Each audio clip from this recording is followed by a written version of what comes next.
Bapak, Ibu, dan saudara-saudari yang terkasih, kita berjumpa lagi dalam pertemuan Bulan Kitab Suci Nasional tahun 2022. Saya Yulia Nurdiana dari lingkungan Keranggan Permai Cibubur Villa 1, Santo Andreas Avelino, Paroki Keranggan, Gereja Santo Stanislaus Kostka. Kita bersyukur bahwa setelah lebih dari 2 tahun, dunia dilanda pandemi COVID-19 dan banyak tatanan yang mulai berubah, kini pandemi mulai mereda. Jika di awal pandemi, orang menjadi panik, namun saat ini kita sudah mulai terbiasa dengan situasi tersebut. Kita memasuki fase baru, yaitu hidup secara baru. Kita mulai membangun kehidupan kita sambil berdamai dengan situasi yang ada.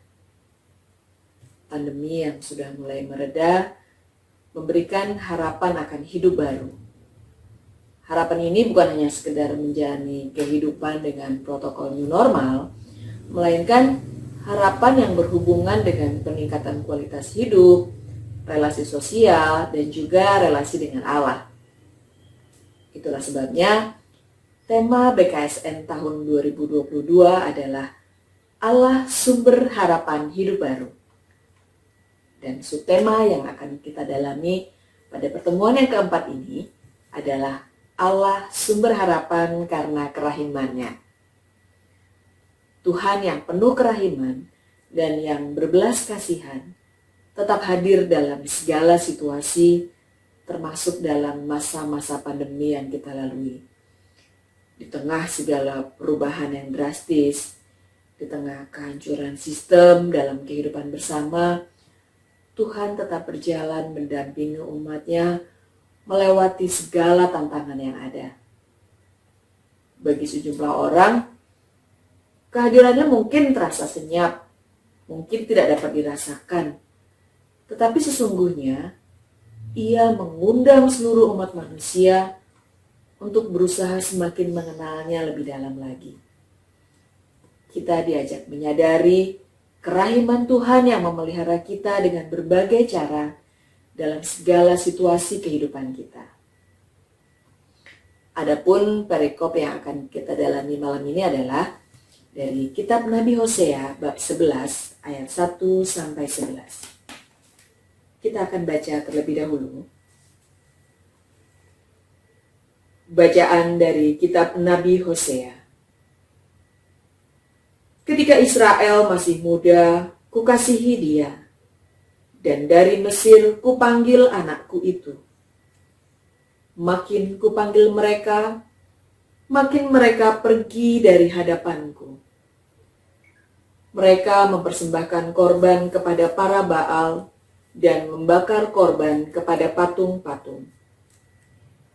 Padahal akulah yang mengajar Efraim berjalan dan mengangkat mereka di tanganku.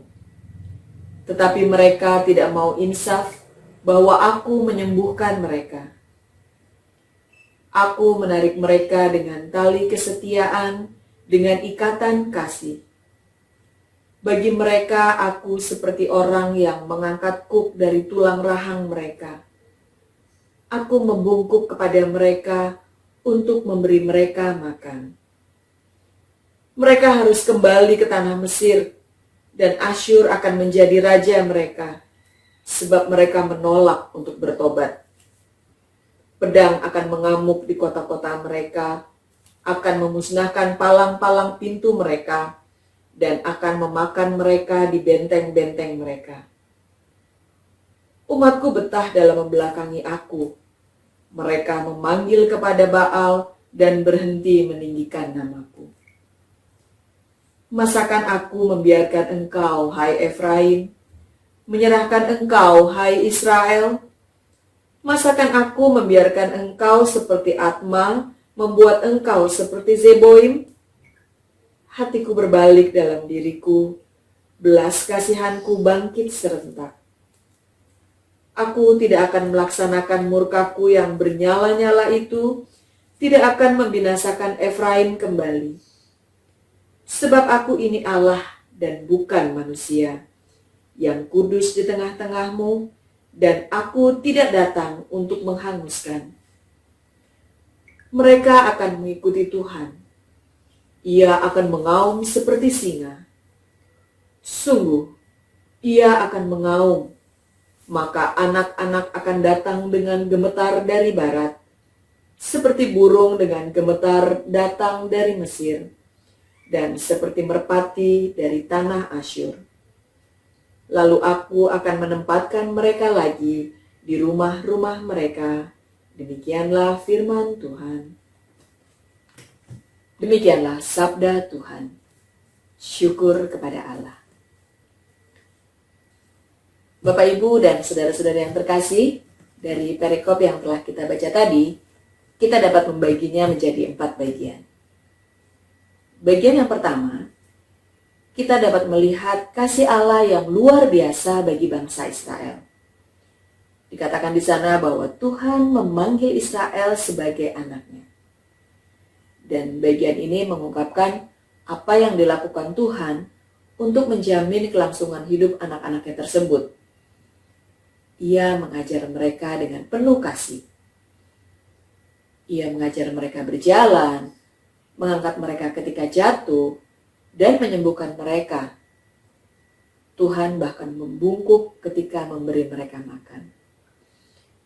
Semuanya ini dilakukan Tuhan, terutama ketika perjalanan bangsa Israel keluar dari tanah Mesir menuju ke tanah perjanjian. Tuhan menjadi seorang bapa yang sangat mengasihi anak-anaknya. Bagian kedua, yaitu tentang respon dan tanggapan bangsa Israel terhadap tindakan kasih Allah tersebut.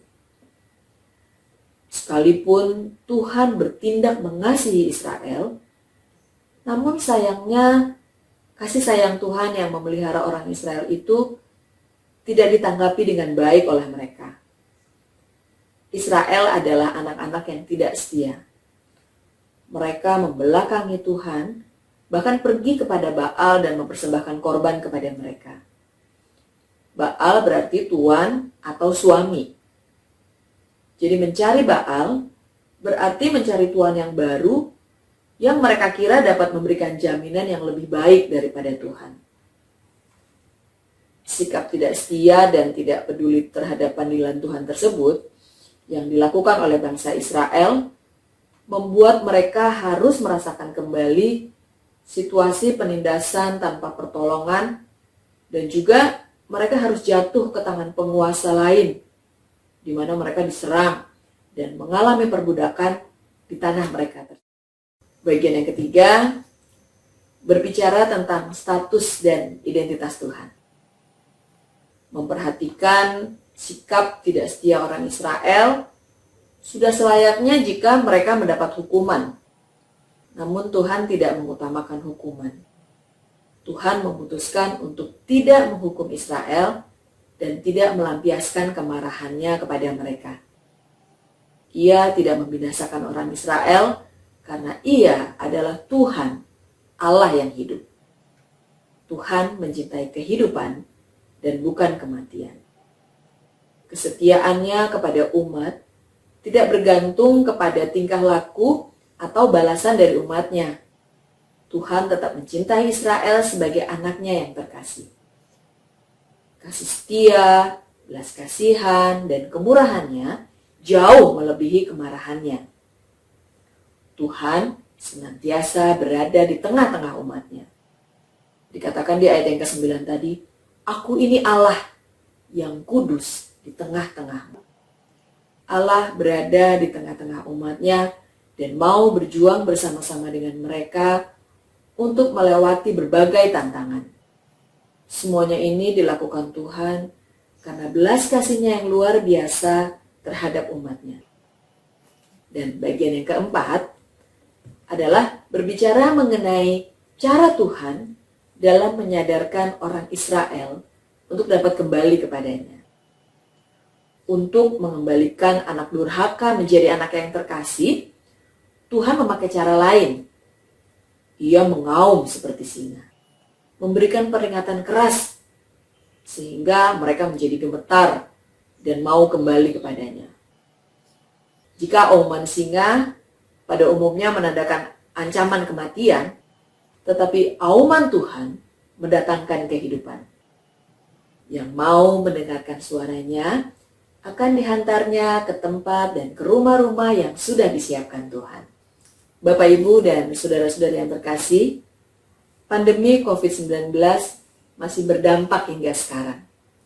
Situasi ekonomi yang terpuruk, proses pendidikan yang sedikit terbengkalai, harga-harga barang yang meningkat tajam, membuat orang seakan-akan mempertanyakan, di manakah Tuhan ketika kesulitan ini terjadi? Bahkan hal itu mungkin membuat sebagian orang berpaling dari Tuhan dan lari kepada ilah-ilah lain. Namun seperti halnya Tuhan memelihara bangsa Israel, seperti pada perikop yang telah kita baca di atas, kita pun dapat merasakan pemeliharaan dan kemurahan Tuhan serta belas kasihannya dalam situasi yang tampaknya tidak menguntungkan seperti sekarang ini. Kita dapat merasakan bagaimana Allah menyertai kita sehingga kita dapat melewati tahapan demi tahapan selama berlangsungnya pandemi COVID-19. Sekalipun susah dan tidak menyenangkan, kita masih dapat bertahan hingga sekarang. Dalam situasi pandemi ini, Tuhan tetap hadir dan berjuang bersama dengan kita. Tuhan tetap memelihara setiap orang yang percaya dan berharap kepadanya. Mungkin kita mempunyai harapan tertentu atas pertolongan yang kita nantikan dari Tuhan. Namun dalam iman, kita percaya bahwa rancangan Tuhan selalu lebih baik untuk setiap orang dan untuk kita semua. Tuhan pasti membantu kita dengan caranya, agar kita bisa belajar lebih banyak lagi dan dapat saling meningkatkan solidaritas di antara kita. Perikop tadi juga memberikan inspirasi kepada kita bahwa Tuhan tidak pernah menyerah dalam belas kasihannya kepada kita. Dia menginginkan agar kita melihat dan merasakan kemurahan hatinya sehingga kita tidak perlu berpaling kepada ilah-ilah lain atau kekuatan-kekuatan lain untuk melewati situasi sulit ini. Yang Tuhan inginkan hanyalah pertobatan. Pertobatan akan membantu setiap orang untuk bertumbuh dan berkembang dengan lebih baik. Semakin seseorang mendekati Tuhan, semakin ia diperkaya dan diperkuat dalam kehidupannya, sehingga kelak akan menemukan kebahagiaan. Mari dalam kita menjalani hari-hari kita mau senantiasa percaya dan berpengharapan bahwa Allah adalah Allah yang penuh dengan kerahiman.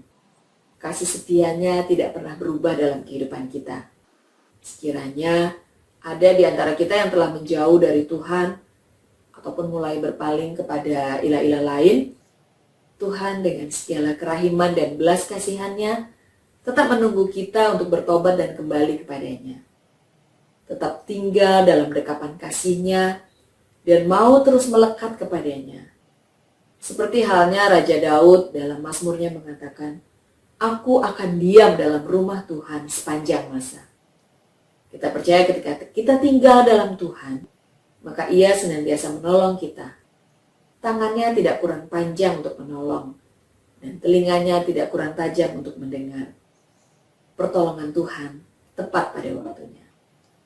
Biarlah kita juga mau senantiasa saling menguatkan dan menolong satu sama yang lain, sehingga kita semua dapat bersama-sama melalui situasi-situasi sulit yang terjadi, yang kita rasakan saat ini. Bersama Tuhan, kita kuat, karena Dialah sumber harapan kita, karena Dia adalah Allah yang penuh dengan kerahiman.